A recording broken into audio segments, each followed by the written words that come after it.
unidentified flying object. I'm Mike Dukakis, and you're listening to Dr. J Radio Live. I'm Jack Oswald, and you're listening. This is Nathan Hamlin, and you're listening to... I'm Richard C. Hoagland, and you're listening to... I'm Art Bell, and you're listening to Dr. J Radio Live. We have an unidentified flying object.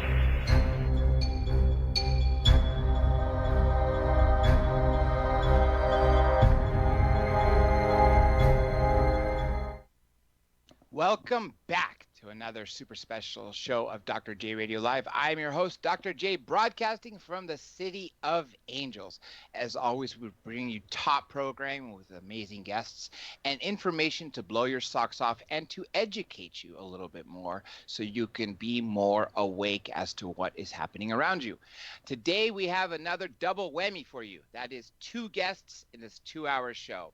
The first hour, we're going to be talking about some world affairs and some things that people take for granted. For instance, I don't think most people understand the true level of the United States government, of what they're capable of what they're actually doing, and definitely what the media is portraying is nowhere near what we're actually experiencing. For that, we have a world affairs expert straight from InfoWars. That happens to be Mr. Joel Skousen, who happens to be the editor of World Affairs Brief. Mr. Skousen, welcome to the show. Well, thank you very much. Good to be with you, Dr. J. It's a pleasure to have you on, especially since the topics we talked about before the show were so intriguing. I know I'm going to have you back on the show because I know I can already sense 1 hour is not going to be enough. Since I mentioned the World Affairs Brief, why don't you tell us about it real quick?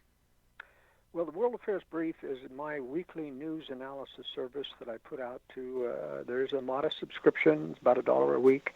To get the World Affairs Brief to your email box. But I concentrate, by long experience in government, in the military, on what you're not being told about government, the conspiracy of power that runs almost every dark side of the federal agencies. It controls about 75% of Congress, controls all the higher levels of the courts, including many of the conservative justices. It's a very sophisticated conspiracy, much deeper than the deep state concept of Sean Hannity, which basically thinks it's a bunch of holdovers, Democratic holdovers in the administration that are trying to sabotage Trump. Much deeper than that. This organization has been around for centuries. It really has taken great power in the previous century, starting around 1900, and has created wars. All of the major wars that we've had were created by this conspiracy of power. They use wars to in the concept of the Hegelian dialect, you create a crisis and then you hand people a solution that they would not normally accept. And it talks to them, it convinces them to do things because of the depth of the crisis. So they use depressions, they use war, they use They've armed our enemies. A lot of your listeners may not know that we gave Russia the remaining plans to the nuclear weapons that they couldn't steal in the Manhattan Project. We gave them the first shipment of enriched uranium so they could explode their first bomb a year after Hiroshima. We brought Mao Zedong to power. We brought Fidel Castro to power in Cuba.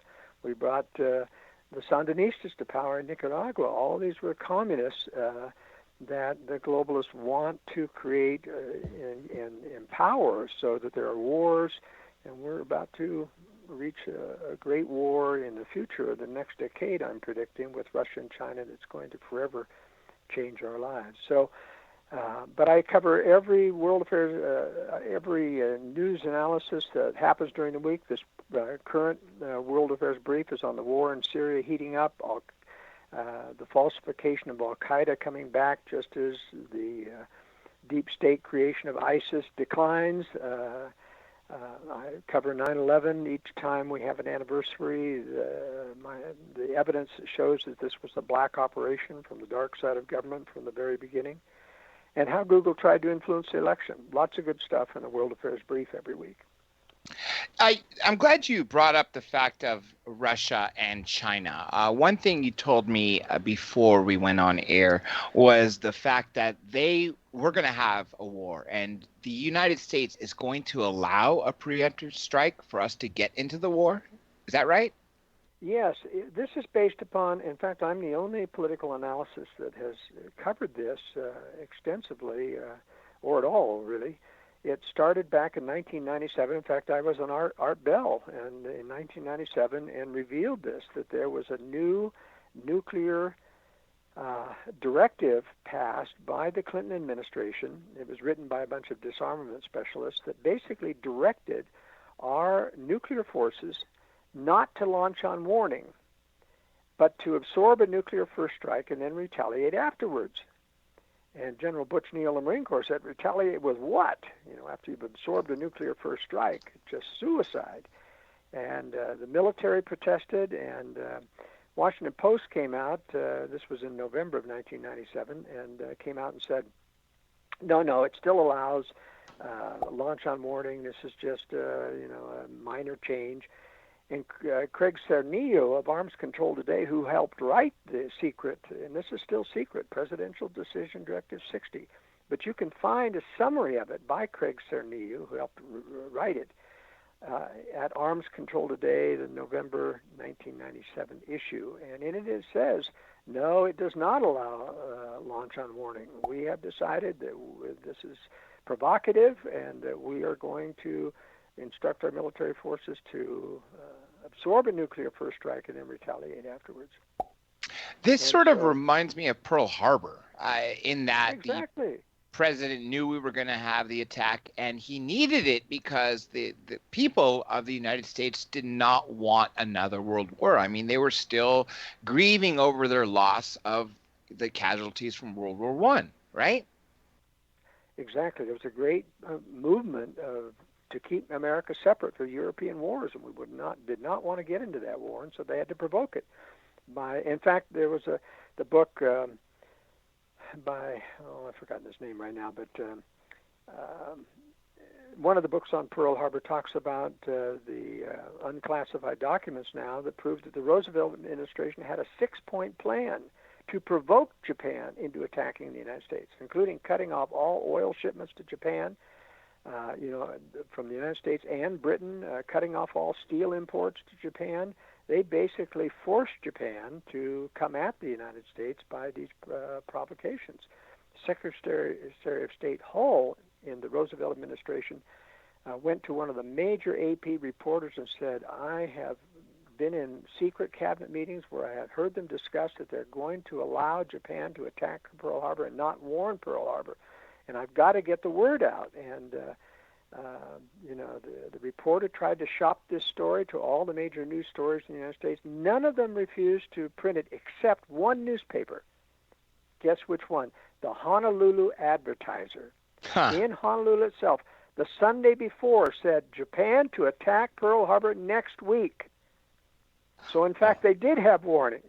But, of course, the military was told by the White House, no, don't believe it. It's not going to happen. And they were told to stand down. But the Honolulu Advertiser published the report, and it came from Secretary of Hull. And this is in spite of the fact that the president knew that the Japanese had literally started their long trek over to the Hawaiian Islands. I mean, I believe it took them, 2 weeks to get there? Yeah, and we had broke the naval code. We knew they were coming, and but General Short and Admiral Kimmel did not get those reports of those transcripts, even though they directly related to their commands. It was treasonous, and of course 9/11 is just as bad. I mean, the terrorists could not have loaded those buildings with explosives. Only government operatives could have done that. The terrorists could not have made modifications to those aircraft. The one that hit the Pentagon, I could go on for hours on the evidence showing that this was a very sophisticated black or dark side government operation, the deep state at work. What was the purpose? In order to take away constitutional liberties, to put us in a constant atmosphere of war that would justify intervention in the war around the world constantly. And this has to do with the war in Russia and China in the sense that the globalists or the deep state are basically trying to make the United States have the image of the bully of the world to help justify Russia and China taking down the U.S. And I might just point out, since we're on the topic, that here's the way I think it's going to play out. I think that North Korea is probably going to be the trigger event of, and that's why it's so important for Donald Trump to disarm North Korea. And he seems to have lost the courage to go back to the military option, even though Kim has refused to give up any nuclear weapons at all. He's playing the same stalling game that he did before. But Trump's globalist advisors basically want him to keep on the diplomatic track because they don't want him to remove the trigger event. The globalists themselves want this trigger event because they want this war. And the reason they want this war is because if they allow a preemptive strike to fall on U.S. military forces and don't launch on warning. Now, if your readers don't know what launch on warning means, it means that our satellites detect with infrared sensors the launching of missiles, and we can launch our missiles before they arrive. It takes 15 to 20 minutes for them to arrive and strike, and our missiles can be in the air, so the one that launches second wins a nuclear, or the first exchange in a nuclear war, not the one who launches first. Their missiles hit empty targets, except for the military bases, but the missile silos are empty, and our missiles are retargeted to hit live targets. But without launch on warning, we lose all of our missiles, we lose all of our major military bases, and our leaders come out of their bunkers and say, oh, we didn't know this was going to happen. But now that our military has been decapitated, the only way to save ourselves, and think about this, you've sustained a nuclear strike on U.S. military forces, hundreds of bases have been hit, and the leaders say the only way we can save ourselves is to join in a militarized global government to prosecute this war. And who will say no when you've been struck? Nobody, I would think, at that point, right? No, nobody's going to say no. There are people like me who will be warning that the U.S. knew about this and designed PDD-60 to make sure that we didn't launch. Now, if President Trump was president during that time, and he won't be because this is coming in the next decade, Russia and China aren't ready to strike yet, but if he were president, he would get the nuclear football, which is that suitcase which has the codes, and instruct them to send the codes to launch if there was, satellite indications that were missiles headed our way. But it doesn't go directly to the missile forces. It goes to Cheyenne Mountain and there's about 2 other steps that it has to get to the actual missile forces, and it can be interdicted at any time. And one of the things that PDD-60 did as well is it took away the alternate launch codes. There used to be alternate launch codes so that if you didn't get a warning from the White House, you were actually, nuclear weapons were falling, you could launch with alternate launch codes that the military had. Those were taken away. And the third thing that was taken away, and this was done simply by voluntary agreement by President Clinton, he announced this, and I published it in the World Affairs Brief, that we have unilaterally decided to keep 50% of our nuclear missile submarines in port at any one time to make them more easily targeted by Russia as a measure of good faith that we have no hostile intentions. Now, did you hear me correctly?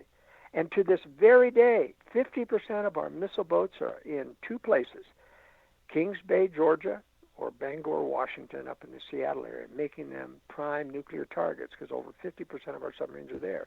That leaves 6 boats at the best that are out there, and none of the warheads on the Trident missiles are capable of penetrating hardened targets. They don't have the big warheads on them. So we basically set ourselves up for the start of World War III to be very, very much the underdog.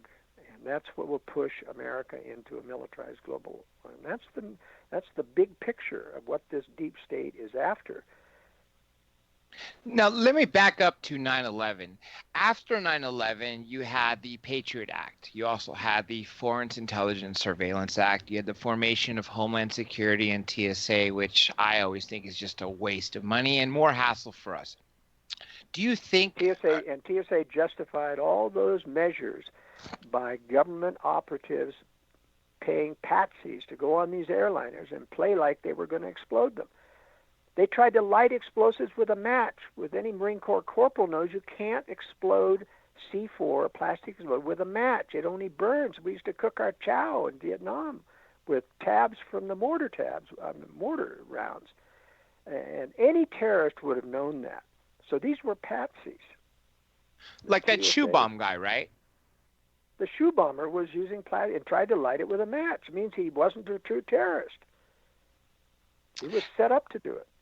Now, aside from the two acts, the Patriot Act and the Foreign Intelligence Surveillance Act, which to me is one of the biggest violations of the Fourth Amendment, it pretty much allows you for warrantless searches and seizures. I mean, there are warrants, but they're one-sided. The person the defendant never has any clue, because in a FISA court, you only have the government lawyers on behalf of the FBI, the CIA, NSA, arguing to a FISA judge covertly that this is why that this person needs to be surveilled, and that person would never have any idea. So really, you could say, oh, well, it is constitutional because of the act and because it goes before a judge, but it's not constitutional because the defense never knows. The defense can never have an attorney for the defendant go up there and say, well, this is what the CIA is claiming of why there should be a warrant on this individual, but here's what we're showing, the evidence of he is not a terrorist, he's an American citizen, he's never even been to the said country. That doesn't happen. Instead, they just go in, argue one side, and there has never, ever, ever in history been a FISA court or a FISA warrant that's ever been denied by a FISA judge. I think, to me, that's one of the biggest violations that came about from 9/11. Aside from these two acts and the two agencies, the Homeland Security and the TSA, which I call terror-stricken Americans, is there anything else that came about that I missed? Well, yes, there's the National Defense Authorization Act, which allowed for indefinite detention on suspicion of being a terrorist without proof. Now, that's a denial of habeas corpus, one of the most precious of our constitutional rights. Indefinite detention on mere suspicion. Now, going back to the FISA court, we've got to remember that the larger picture is that 9/11 was used to justify total domestic surveillance by the NSA. It actually started before 9/11. They knew that 9/11 was coming, but they institutionalized it after 9/11 and got Congress, when it got exposed, they got Congress to rubber stamp it and say, oh, yes, it's because of terrorism. We have to have this kind of surveillance. But we're only collecting metadata.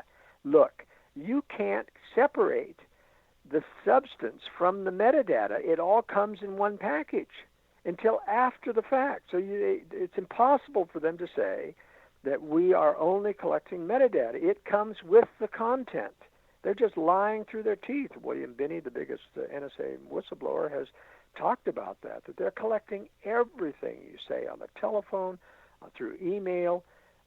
They have certain ways of reading the mail, but it's still, that's probably the safest way to get something through. But NSA full domestic spying is one of the biggest results of 9/11. So we've lost a lot of constitutional ground because of this phony war on terror. And we're still rampaging through the world, like in Syria right now. And we are the ones who create the terrorists. We overthrew Libya to create a bastion for terrorism. We've been shipping those terrorists to Syria, and there are no moderate terrorists, by the way, in Syria. They're all jihadists. They all believe in Sharia law. They all want a violent Muslim state. And the U.S. intelligence created ISIS basically by a name change. They took about half of the U.S.-backed rebels in Syria and said, okay, you're now ISIS. And they gave them priority on funding, etc. And ever since then, the U.S. has been playing a phony war against ISIS. Every time they would attack a place, they would warn ISIS so that we were hitting empty buildings. You know, the Navy and Air Force pilots didn't know they were hitting empty buildings. They know their smart weapons hit the target, but there wasn't anybody there. The Russians finally embarrassed the U.S.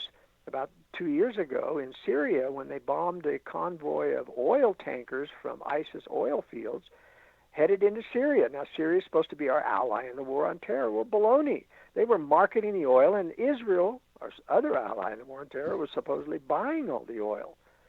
This was ISIS oil. They were funding ISIS through the sale of oil. And so the Russians bombed this convoy and said, U.S., why aren't you doing this?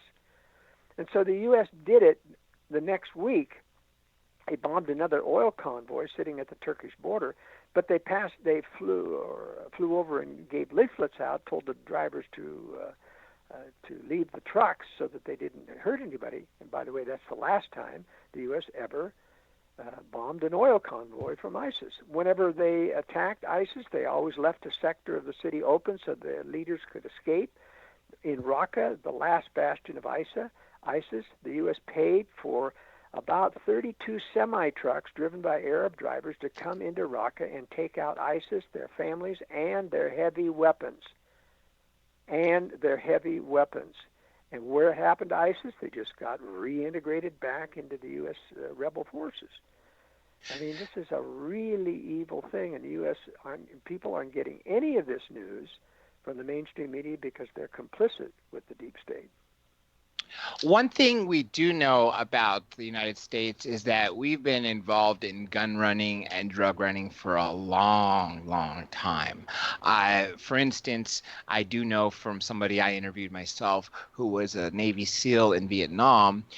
He told me that every single mission that he'd done as a Navy SEAL was ordered by the CIA. And then afterwards, he was a private military contractor, did 2 jobs, and the same CIA officer that was assigned to his SEAL team was the one that was giving him orders. And both times, he was literally in charge of overseeing giant cargo ships full of cocaine coming, one from Peru, one from Colombia, coming into the United States. Have you seen other examples of this? I mean, I know it goes back to Vietnam with the opium and all the other heroin from Southeast Asia, and I wouldn't be surprised with all the rise of opium in Afghanistan that that's probably making its way through here, not necessarily from the cartels, but I mean, unless the government is working with our cartels. Do you know anything about that?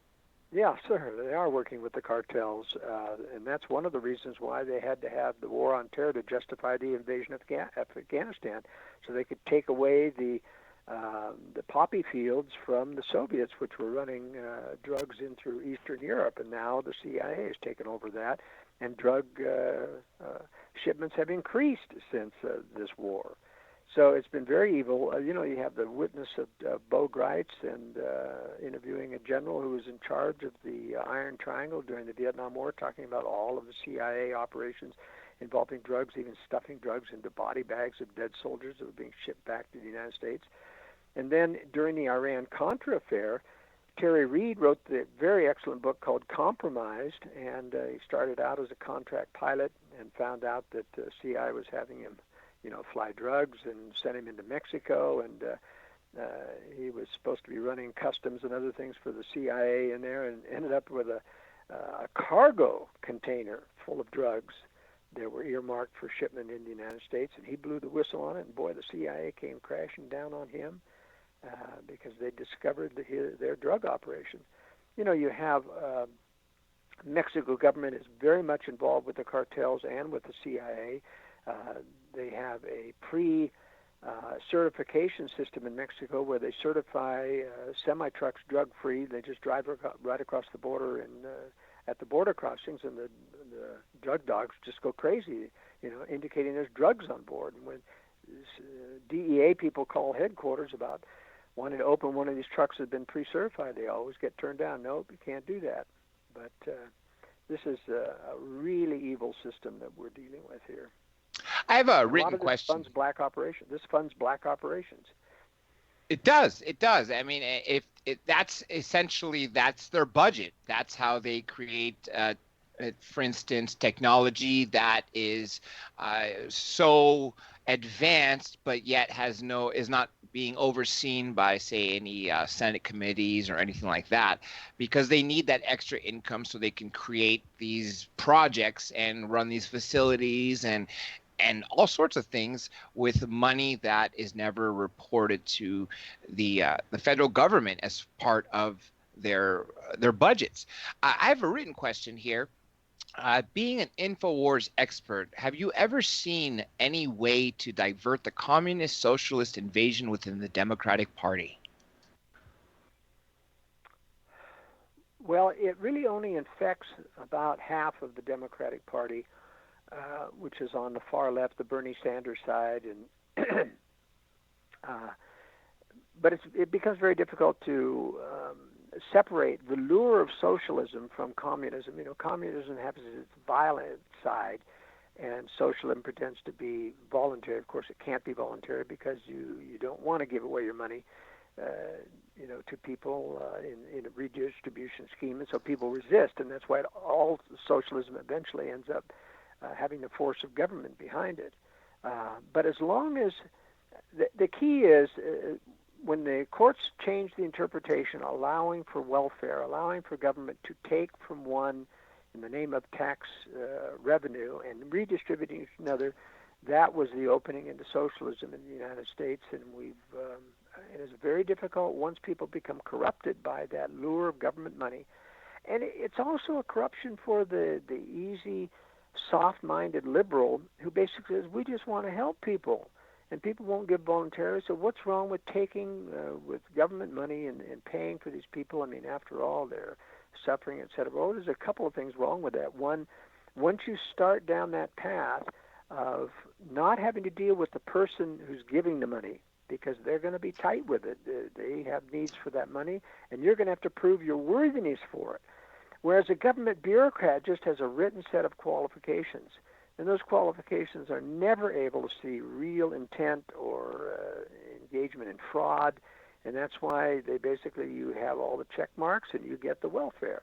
And so it grows. Welfare continues to grow in every country that provides it, and eventually it bankrupts the country. That's why they love inflation, because they're not, instead of having to tax people deeper and deeper for socialism, they have a hidden tax, the inflation tax, so that people blame that on the free market. They think, well, the free market's raising prices. Well, no, it's government free money that gets circulated in the economy that causes price increases. So there's really no way to get people to vote away those benefits that they get through socialism by the ballot box. They just won't do it.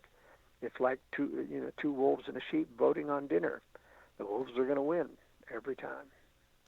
I've been reading about this one world government, this globalist government that has been in place for a long time. But it wasn't until George Herbert Walker Bush came into power in the United States when he first started to tout about the New World Order openly. And I want to ask you, my guess is when he was CIA director in '79, I'm sure he was already planning this way ahead from then. But how far back does this notion of New World Order go back? Well, this was something that was, devised in the 70s. But, the United Nations, for example, was written by Alger Hiss. The charter was written by Alger Hiss, who was a known communist within the Truman administration. I actually think he was a globalist who had joined the Communist Party to help justify him helping bring them in. A globalist believe in assisting the communists in taking over the world so they can come in and solve the problem, throw out the communists, and then the people willingly accept their globalist form of socialism, which isn't as violent as communism. That's one of the details that they've always done. Henry Kissinger joined the Communist Party in East Germany. I don't think he ever was a communist. I think he's always been a globalist, but went and infiltrated the communists so that they think, oh, he's one of us. So that when he betrays our stuff and gives things to them, they don't question why in the communists. They don't think that they're being, used for globalist purposes. They think, oh, he's one of us. That's what I think they felt, with Alger Hiss. Here's another written question for you. Does the political climate of America actually have an influence in world politics? And with that question, since the election of President Trump, why has the rest of the world governments been purely showing their weaknesses in relation to the invasion of the Islamic beliefs into the world's leading government's internal society?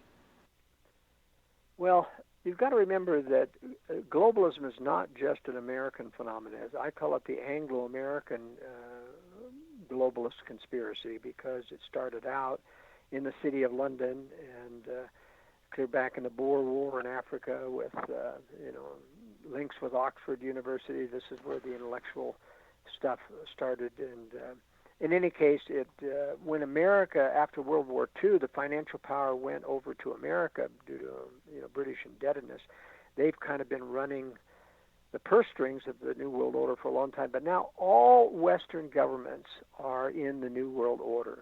Every one of these.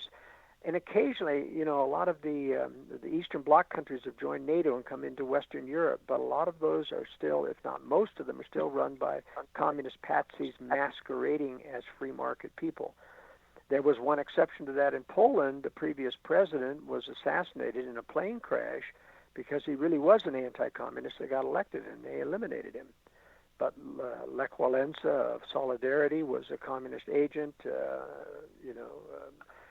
basically sapping the energy out of the anti-communist movement and directing it in a way that wouldn't stop them. Václav Havel of Czechoslovakia turned out to be a communist agent, the so-called free market guy, and it's just a very sophisticated conspiracy that infects the whole world. I don't think there's any government in the world that is free from the influence of the three predator centers, Anglo-American globalists, Russia, and China. They're separate conspiracies, all trying to capture the notion of a new world order run by them.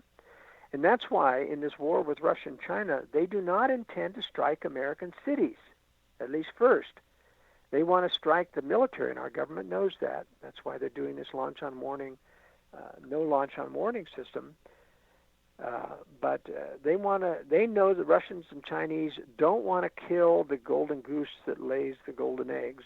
They don't want to kill the economic system that keeps them alive. They just want to neuter the American military and then blackmail the West into submission.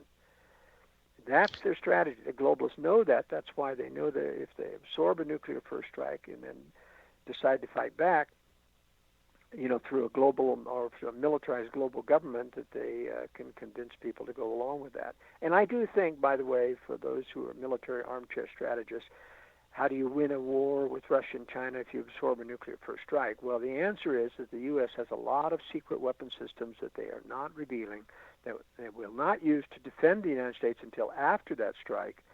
I think, in fact, they even have space-based interceptors, effective interceptors, not the ones without any warhead that we currently use now, are kinetic warheads, but they have actual real warheads in space-based small interceptors that can keep any further nuclear attacks from falling on the United States or Europe while they regroup as a militarized global government. I think that's what we're going to see. I'm predicting this somewhere in the middle of the next decade, because that's when Russia's and China's top-of-the-line systems will be in full serial production. They'll be ready for war. They aren't now. That's why they're bending over backwards to get Kim to keep fooling Trump into thinking that he's going to get a nuclear deal, and he's not. But they're buying time, and because Russia and China are not ready to back up a war with North Korea with a nuclear war. They will be in the next decade, however. Now, a lot of the weapons that China has, for instance, their bombers, their fighters, were literally that the plans were stolen from us via hackers.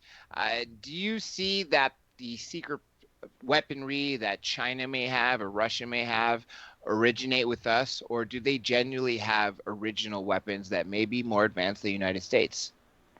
Well, both, actually. The Russians have been the best at stealing secrets, and the U.S. has facilitated that. I had a guy who worked for Hughes Aircraft, for example, in the 90s, and he said, we just had a revolution here at Hughes because the executives at Hughes are letting Chinese generals come in and look over our shoulders at our plans of what we're developing for the U.S. military. And we protested, and what they've done is locked us out of the factories on Saturday and let the Chinese have the run of the factories on Saturday. So you see, that's part of the globalist strategy, is that you let the communists steal things so that they get more military preparation. They want this war. They want a powerful enemy in order to have these wars that can create this motivation to join a militarized global government. Now, speaking of the one world government, clearly the United States, I don't want to sound arrogant, but it's kind of the fact that the United States sort of leads the pack in the Americas, North and South America. Whatever we do, pretty much the neighbors to the north and south follow. I think the biggest country that we have to worry about in the Americas would be Brazil. But for the most part, what we say goes. And then we have the formation of the European Union. And I did read somewhere before Gaddafi died, one of the reasons they wanted him out of there was because, aside from him wanting to switch the standard of the oil to the American dollar, he wanted to switch to the African gold coin, which never came to fruition. But some people were also saying that he wanted to form an African alliance. So if you have the American alliance, you have the European Union, and you have the African alliance, what do you have left? You have Asia, and then you have Australia. Well, you could pretty much group Australia with England and anything like that. But specifically China, you could say, since they're the largest and the most belligerent of that region of Eastern Asia, that they could form their own little union. If you have those four unions, it wouldn't be long before those four turn into one.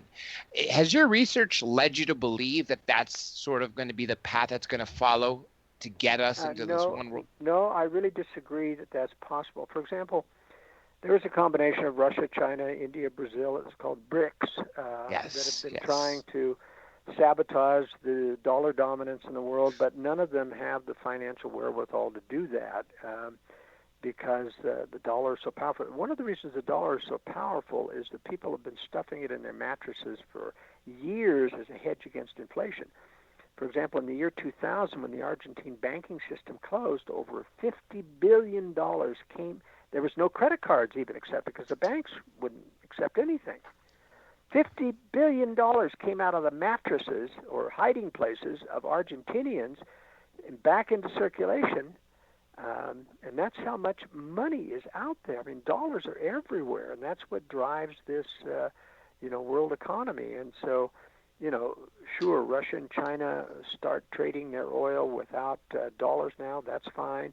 None of that coming away from the dollar and the sanctions against Iran have caused the dollar to diminish at all. The dollar continues to rise because it's mostly a sense of inflation. The U.S. can inflate out the gazoo because there's so many more dollars. There's 10 times more dollars out there than there are euros. So the euro isn't going to replace the dollar. There's 15 times more dollars than the British pound, so it's not going to replace the dollar. It would have to inflate out the gazoo in order to do that. And so a lot of these people talking about the demise of the dollar and the collapses just really don't know what they're talking about. That doesn't mean to say that I think the dollar is strong. It's just that there are no currencies in the world that are anything but fiat currencies. They're all inflationary currencies, but because we're the biggest, we can inflate and get away with it because it is spread out so much when we inflate that it gets lost and it doesn't show the hyperinflation that would normally come if you inflated into one small country all the trillions that the U.S. Fed creates. I have another written question here. This is from Stephen Jackson from Seattle, Washington.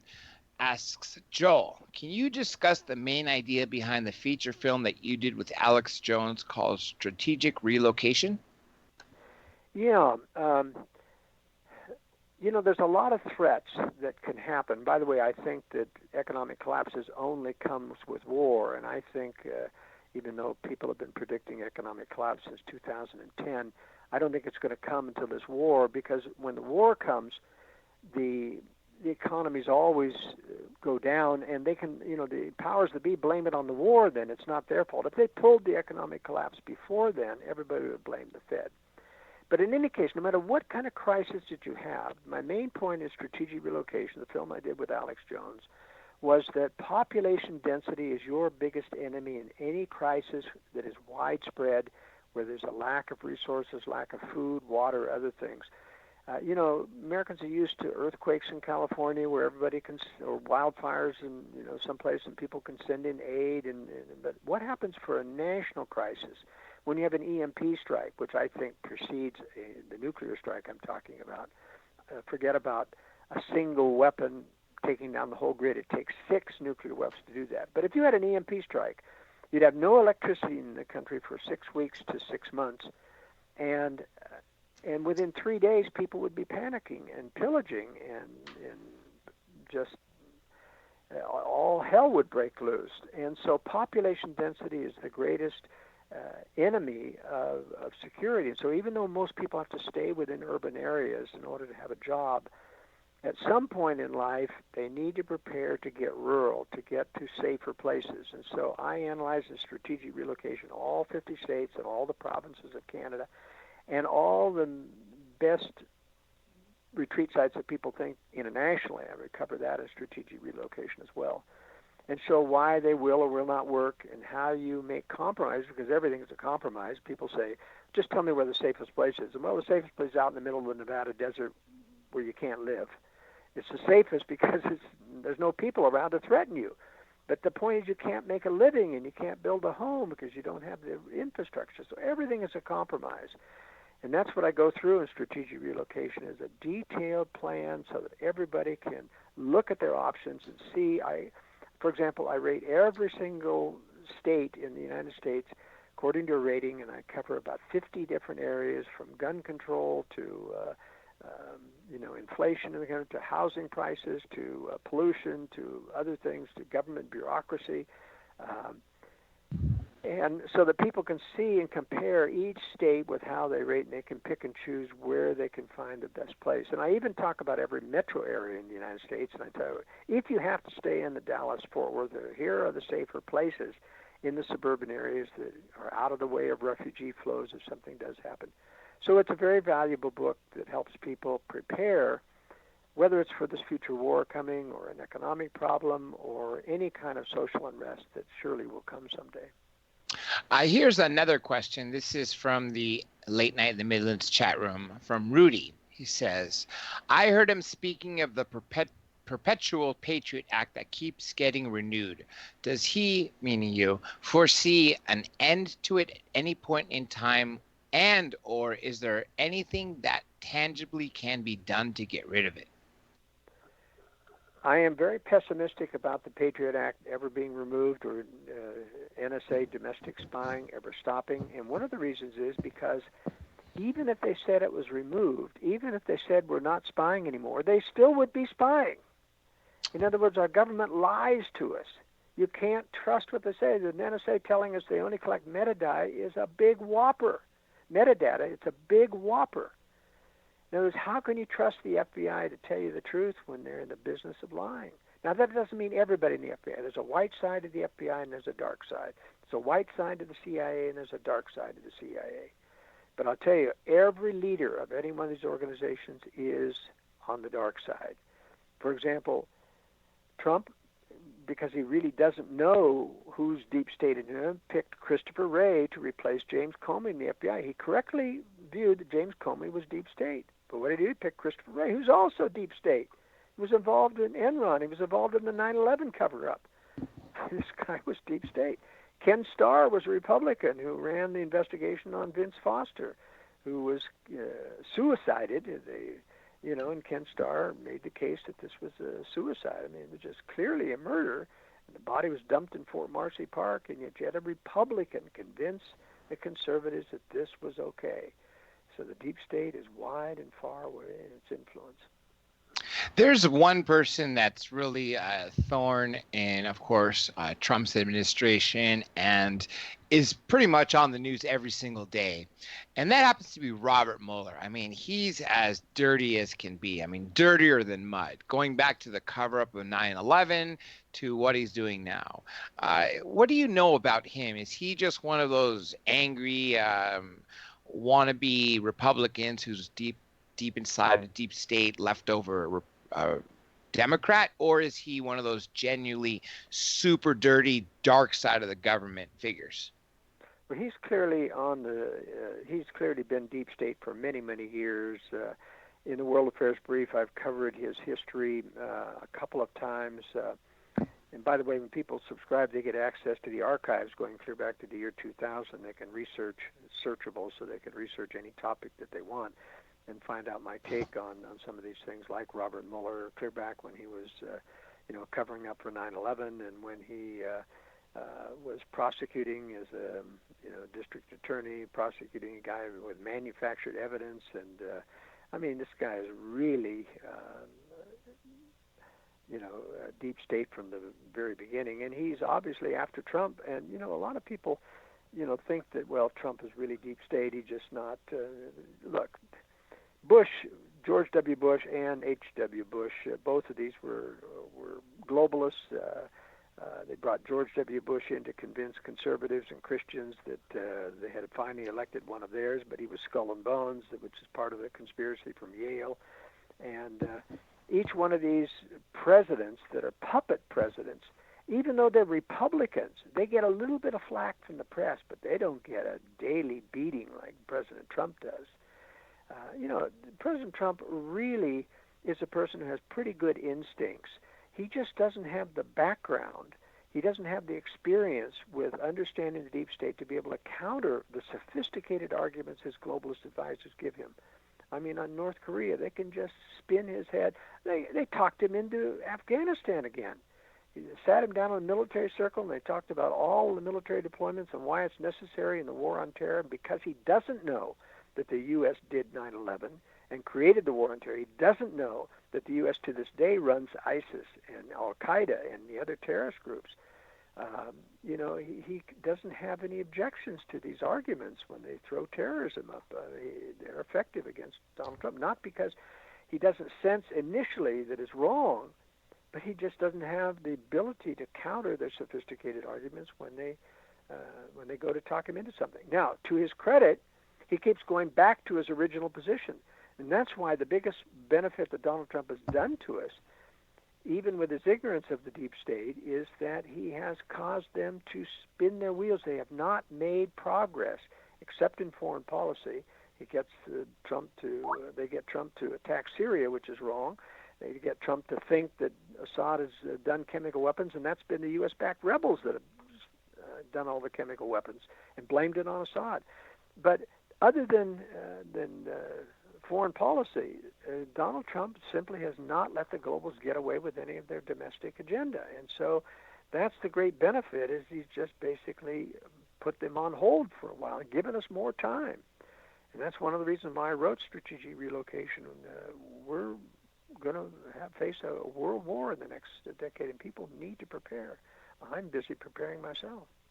And we're going to talk about that in a moment because there's something you designed. But let me get to this question first. This is also one of my guests who happens to be another host on Late Night in the Midlands, Agi Nast, writing in the chat room. Again, this is asking, I guess, in sort of third person. He's asks what you, meaning Mr. Joel, what do you think the effect of total education of the people on the Iron Mountain Report, where the people can see in their own writing that they will have us in a war no matter what? Maybe then the people would want different and not believe that Gestapo? Wow, that's not real clear, but I think one of the biggest damaging things that has ever happened in the United States is the destruction of private education and the formation of tax-paid public education, because it isn't public, it's government education. And that's where all the propaganda, that's where it has occurred over the years.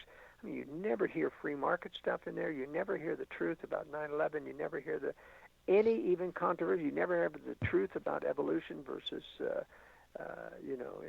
inspired design. And we are propagandizing our youth, and so that they're all basically turning liberal, except those that have innately some sense, some compass inside that seems to direct them to realize that they're being sold a bill of goods. But that's a small minority compared to the majority.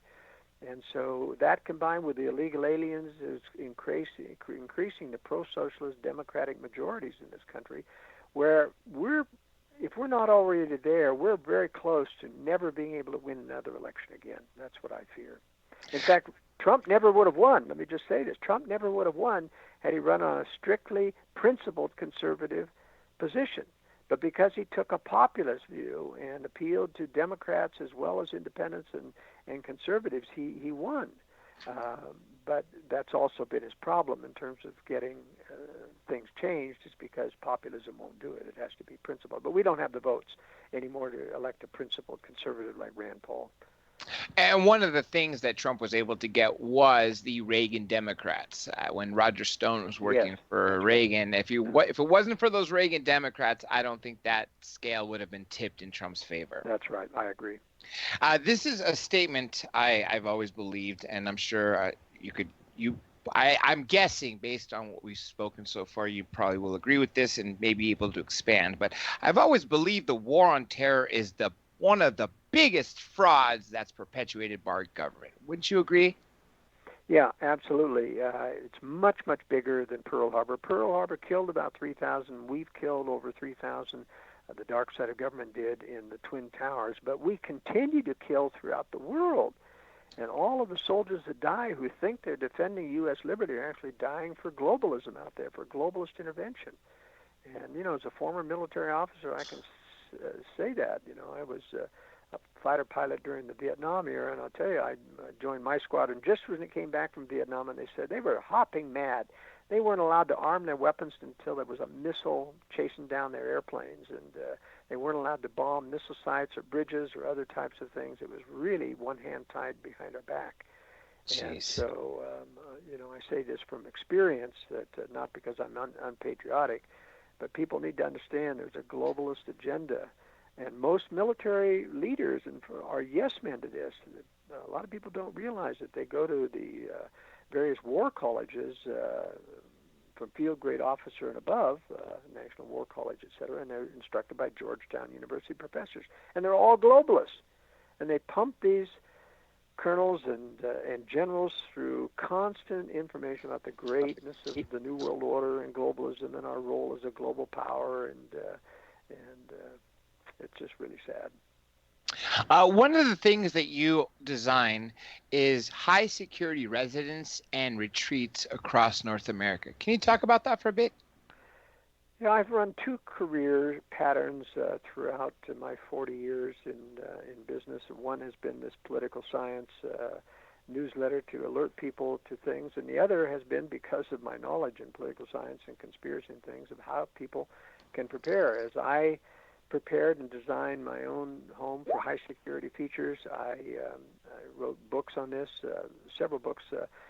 We talked about strategic relocation, North American Guide to Safe Places. My other book, the largest one, is The Secure Home, Architectural Guide to Retreats and High Security Residences. And it covers everything about securing your home, from the normal security things to all the way up to bulletproofing and safe rooms. We don't call them bunkers because that initiates a lot of NSA triggering of get you on lists if you use the bunker word. But we tell people how to design and implement safe rooms or shelters within the home that are fallout-proof, fire-proof, and have escape hatches and secure doors. They're completely self-contained inside with their own electricity from batteries and inverters. They have radio communication and cell phone communication from within. So they're much more useful even in daily life. There's a security threat than just in a wartime. In a wartime, you really do need fallout protection almost anywhere in the United States because of the targets in the West Coast that will flow eastward. So it's not that expensive to get fallout protection overhead. I don't recommend people build shelters if they're living in a blast zone, and any nuclear target, basically a 5-mile radius is the blast zone around that where damage occurs.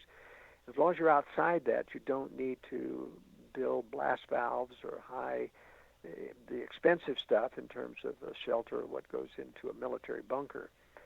A lot of people sell those types of things, but I tell people, look, why spend an extra $50,000 on stuff with blast valves and things and a special high blast filters and everything when you can just use that money to relocate into a safer area where you don't need that kind of protection. Everyone needs a shelter, but we did a smaller book, an architectural plan book called The High Security Shelter. It's especially useful for people who want to do it yourself and put in a high security shelter within an existing basement. That's the cheapest thing that people can do rather than new construction, is just build a block shelter inside an existing basement. So I've tried to, help people understand the threats in the world, and then I've tried to write some books to help people prepare for those threats because I do think they're going to happen. If Trump hasn't been able to drain the swamp, nobody's going to be able to do it because no principled person is really going to get elected. If they fought Trump tooth and nail based upon his reasonable populism. But with regards to what you've been building, I've seen several documentaries about other companies who are building these fallout shelters and other places for protection. Some of them are being built in old missile silos. Have you built anything within missile silos? No, in the first place, we only design. We don't build at all. Okay, so, design. But no, we've not designed in those, and I don't recommend them because, first of all, you don't want to be unique. You don't want to be, that's that weirdo that's built that home inside that missile silo that everybody knows where it is. Or this big condo development out in Nebraska, that has multi-layers of high-security shelters built into this underground condominium. But, can you imagine? They have to advertise to get people to buy these high-security condominiums. And when in a war, you drive out there to go there if you can even get there, and all of a sudden there's a mob in front of the high-security doors. How do you get into that? And do you think the guards are going to show up? No. From a big corporation, to staff that and to repair that stuff and to keep things going? No, this is just stupid to put your money into something. That's why I recommend people secure inside their home using special basement space, and almost anybody can move to an area where you can do a basement. You can even do a basement in areas that they say you can't. It's just that some people, some areas, they just don't because you got a hard pan underneath, and it's very difficult to build a basement. But you can do it. If you can move to high ground where you can build a basement. Even in Florida, where there's a high water table problem, there are high areas where you can build a basement. Although Florida's a zero-rated state, by the way, in my book, Strategic Relocation. We have another follow-up question from one of the listeners in the chat room, Rudy. What are your feelings on the U.S. national debt, which is now about $22 trillion? Well, the national debt is a real problem, and the reason the Fed is trying to keep inflation moderate and low is that they're trying to postpone the day of reckoning when there aren't enough tax revenues to pay the interest, let alone the other services of government. And that drop-dead date is probably around 2030 right now. And they keep postponing that by inflating slowly. In other words, the dollar becomes worth less, and so that's the reason why we don't have hyperinflation here in the United States, is because we can expand the money supply, being so large a money supply, without it turning into high inflation. The real inflation rate, by the way, is about 7 to 9%. Has been that way for 20 years. And they say it's 2 to 3%, but that's because they manipulate the CPI, or the Consumer Price Index. But they purposely do that, and they don't allow indexing. Even in Social Security, which has a COLA allowance, or cost of living allowance, that's an index, meaning it's indexed to the CPI. That's one of the reasons they keep the CPI low, so they don't have to give Social Security representations of the increase for inflation that they're owed. Last year they said it was 1.5%. That's a lie. It was about 7%. Everybody who's building a new house or seeing apartments double in price now knows that inflation is not 1 to 2%. Now That's a problem, but they can keep inflating. And what I'm saying is, I think this war is going to come, and that's going to allow them to dump the debt. That's going to allow them to wipe it all out and just say, the war, we're not paying. We're in a war. I think that they're just going to keep going and postponing the day of reckoning until the war comes, which justifies all the evils that we've been talking about. And sadly, I agree with you, and that's why the only thing we could do is keep informing people and tell people to be as awake as you can be. Pay attention to all these little details around the world, things that the mainstream media is not reporting on, because they're trying to divert our attention onto something that is, for instance, won't be as bothersome or problematic for us, because if everyone was to know the truth, they would probably not have a handle on us the way they do now. Now, Joel, we are literally running out of time, so I wanted to give you, first of all, I wanted to thank you for this hour. It flew by very quickly. I definitely want to have you back. But I want to ask you real quick, if you have a final statement for everybody, what would you have to say before we, of course, we plug in, the promo of what people can get if they subscribe to your World Affairs Brief? Well, I want people to remember that even though, and they're probably listening to the show because they're concerned about their liberty, they're concerned about the future of the nation, as you fight to elect good people, as you fight to do things, remember that we're still losing. We're not winning. Even with President Trump in there, we are not winning. And so as they continue to gain more power and we get closer to this war, as you fight for your liberty, you've got to prepare for the takedown. That's my message, is that don't count on winning. Prepare to lose so that there'll always be pockets of liberty. The Lord will not allow all liberty to, die over the world. There'll be pockets of liberty. That's why strategic relocation is important, to prepare to be in rural areas where you can reconstitute liberty. That's my message to people. As you fight for liberty, as you gain more truth and knowledge, you prepare for the takedown that they have planning for us. Well said. Well said. Now let's talk about the promo that people can get if they subscribe to the World Affairs Brief. Well, the World Affairs Brief, yes. Yeah. I was going to say any other website you have too as well. You're right. I have two websites, worldaffairsbrief.com, where you can find out about the World Affairs Brief, and you can get that free sample issue by emailing me at editor@worldaffairsbrief.com. My other website where my books are all listed is joelskousen.com, JoelSkousen.com. You can find strategic relocation there, the secure home, and the high security shelter book, plus lots of other information. And you can also find these books on Amazon as well. Well said. Thank you so much, Mr. Skousen. Like I said, we'll definitely have you back. This hour flew by, and I'm going to definitely need you back because you're so full of knowledge. I'm going to have to look at your World Affairs Brief, especially if it's going back 18 years, a weekly newsletter, 18 years. It's got to be packed full of information. And you started it in 2000. That means you were writing about this before 9/11. So I'm very curious to say what it says about then. Well, nonetheless, again, thank you for joining us, and we are about to take our break and go on with the second guest. Everybody out there listening, stay tuned. When we come back, we're going to switch topics, and Maria Schmidt's going to be joining us, and we are going to talk about the National Ghost Hunting Day.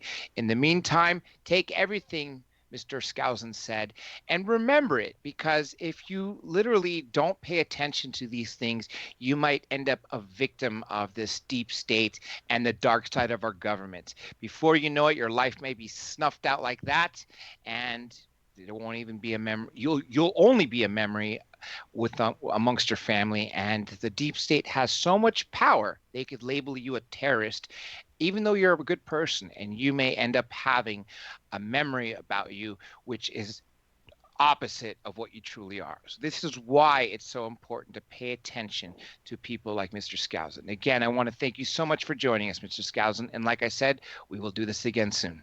My pleasure. Thank you. Thank you.